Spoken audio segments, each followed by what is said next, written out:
में हमारे पास ऐसा नहीं था। हिंदी इंग्लिश में सीबीएसई ने खुद बताया है वो तुमसे क्या चाहती है। एक पेपर, एक चीज मैं तुम्हें गारंटी बता दूं, इंग्लिश के पेपर के अंदर क्या चीज होने वाली है। हाँ भाई, तो एक लैंग्वेज का पेपर फोड़ने के बाद में अब बारी है आपकी दूसरी लैंग्वेज का, और कुछ हिंट्स भी मेरे को मिल चुकी हैं। तो भैया क्लास 10 इंग्लिश का बोर्ड एग्जामिनेशन है आपका 26 तारीख को, और अब ये जो बचे हुए 4 से 5 दिन है इसके अंदर हमें कैसे करके पढ़ना है ये मैं आपको आज की वीडियो के अंदर बता रहा हूँ। और मैं गारंटी देता हूँ कि जनाब हिंदी का पेपर जिन लोगों का बढ़िया गया है उनका इंग्लिश का और बढ़िया जा रहा होगा। जिनका हिंदी का पेपर थोड़ा बहुत इधर उधर हो गया है लेंथी होने की वजह से, उनका भी इंग्लिश का बहुत बढ़िया जा रहा होगा, क्योंकि हमें पहले पेपर से बहुत सारी चीजें सीखने को मिलती हैं।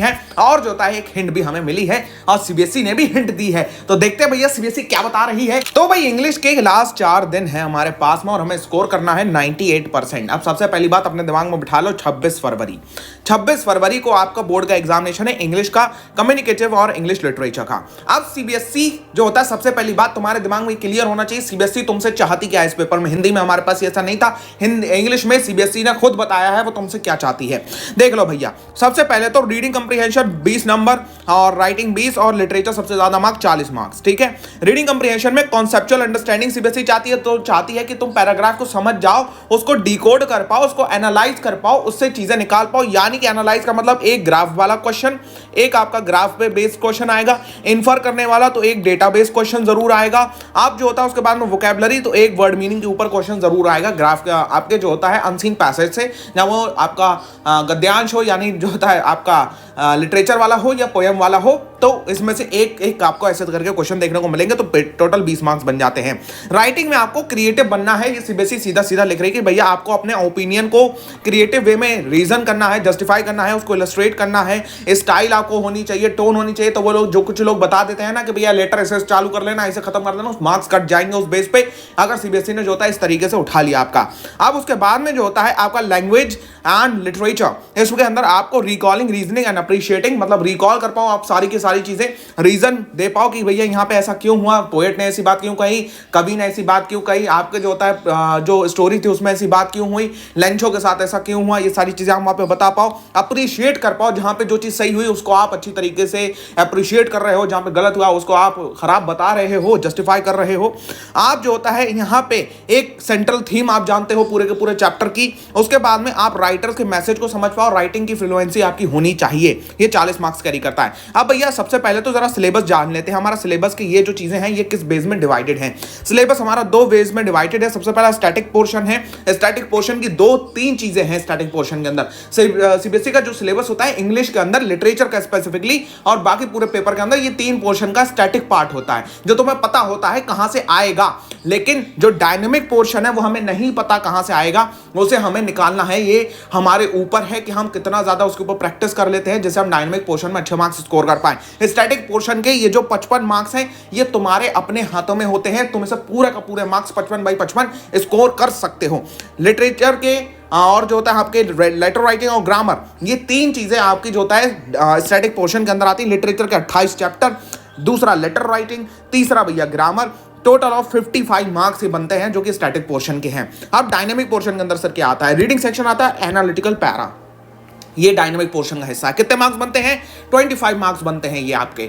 अब हमें कोशिश क्या करनी, हम इन 55 को पक्का कर रहे हो, यहां पे हम एनालिटिकल पैरा में अपनी थोड़े से फॉर्मेट का ध्यान रख लें, और जो होता है रीडिंग सेक्शन के अंदर हमारा 20 में से करीबन 15 मार्क्स तो हम पक्के कर रहे हो, तो ओवरऑल हम 90 प्लस आराम से जा पाएंगे इंग्लिश के अंदर।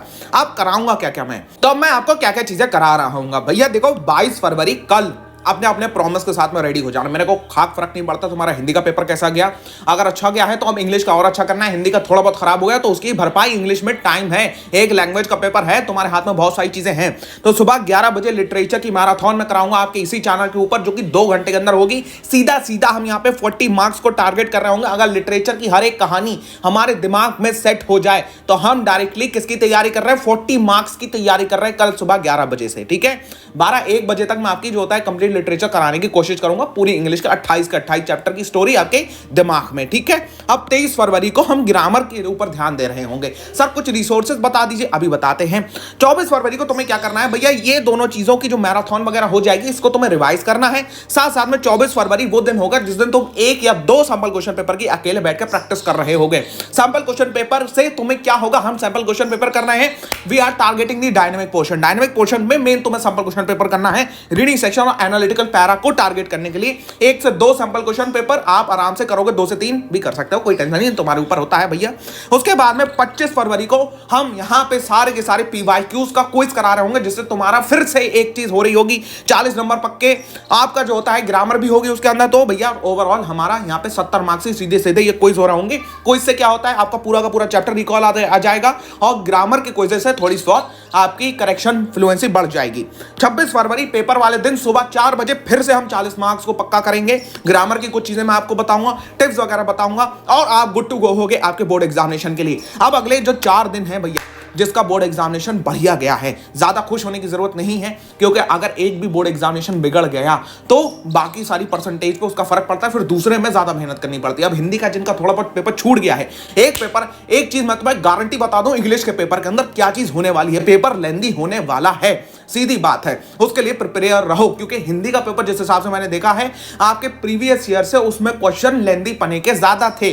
और एक दो चीजें हमें और ध्यान रखनी है इंग्लिश के पेपर के अंदर। तुमने हिंदी के पेपर के अंदर एक चीज करी है, तुमने ओवरराइट करा है चीजों को, तुम्हें पूछा गया था कम, तुमने बताया ज्यादा है। इंग्लिश के पेपर के अंदर ये कभी नहीं दोहराना है, हमें जितना पूछा जाएगा हमें उतना ही बताना होगा। ओवर राइटिंग पेपर लेंदी होने वाला है, ये पक्की बात है इंग्लिश के अंदर, ये बात अपने दिमाग में घुसा लो। तो अगले 4 दिन के लिए आपका अपना प्रॉमिस आपके पेरेंट्स से किया हुआ ये मेरे साथ में निभाने के लिए तैयार। जो हिंदी में मैंने जितना कराया था वो आपके लिए इनफ रहा। कुछ बच्चे बहुत अच्छा फोड़ के आए हैं हिंदी में, सिर्फ मेरे जो होता है जितनी चीजें मैंने आपको प्रोवाइड करी थी। इंग्लिश के अंदर अब हमारी कुछ रिसोर्सेज के बारे में जान लो भैया। इंग्लिश के अंदर क्या क्या रिसोर्सेज है, अगर मैं आपको दिखाने जाऊं तो इंग्लिश के अंदर हमने बहुत सारी अच्छी रिसोर्सेज प्रोवाइड करी हैं 2024 बोर्ड एग्जामिनेशन के लिए। सबसे पहली बात फर्स्ट आपकी जो होता है फर्स्ट फ्लाइट के अंदर हमने किस तरीके से नोट्स प्रोवाइड कर रखे हैं, यही नोट्स से हम आपको पूरे के पूरे चैप्टर्स करा रहे होंगे। उसके बाद में आओगे तो भैया हमारे ग्रामर के अंदर भी हमने सारे के सारे नोट्स प्रोवाइड कर रखे हैं। आर्टिकल राइटिंग हो, एक्टिव पैसिव हो, इन सब के बहुत ही बेहतरीन नोट्स हैं। तो ये सब नोट्स तुमको जो होता है मिल जाएंगे इन दी डिस्क्रिप्शन बॉक्स, इसको तुम जाकर डाउनलोड कर सकते हो। आप मेरे साथ में कल सुबह 11 बजे बैठने के लिए जो तैयार है कमेंट सेक्शन में अपने अपने नाम दर्ज करिए। कल सुबह 11 बजे की स्ट्रीम शेड्यूल हो चुकी है, थोड़ी देर में हो जाएगी, उसमें अपनी नोटिफिकेशन जाकर ऑन करिए। यहाँ कमेंट सेक्शन में अपना नाम दर्ज करो और बताओ हिंदी में तुम कैसा करके आए हो। अगर हिंदी से निराश हो और इंग्लिश में फोड़ना चाहते हो या नहीं फोड़ना चाहते हो, इंग्लिश लास्ट मौका है, बताता हूं हिंदी के पेपर के। जिसका खराब गया उसके मार्क्स को जो होता है इंप्रूव करने का, जिसका अच्छा गया है परसेंटेज को स्कोर करने का, ठीक है। आपका इंग्लिश लैंग्वेज लास्ट पेपर है, फिर इसके बाद सारे के सारे एसएसटी, साइंस और मैथमेटिक्स रह जाएगा। वो बहुत ज्यादा इंपॉर्टेंट हो जाता है। लास्ट वो मौका है जहां पे हमें पता है क्या करना है, कब करना है, कैसे करना है, बस हमें करने की देरी है। कल सुबह 11 बजे आपसे मिलते हैं। वीडियो को लाइक करिएगा, एक छोटी सी रिक्वेस्ट है, वीडियो को लाइक करिएगा। चैनल पे नया आ रहा है सब्सक्राइब कर लीजिए, नोटिफिकेशन आपको मिल जाएगी। और जो होता है अपने एक उस नालायक दोस्त के साथ में शेयर कर दो जो होता है भाई साहब इंग्लिश में बड़ा ही वीक सा है, साल भर इंग्लिश नहीं पढ़ी है, ठीक है। I will meet in the next video.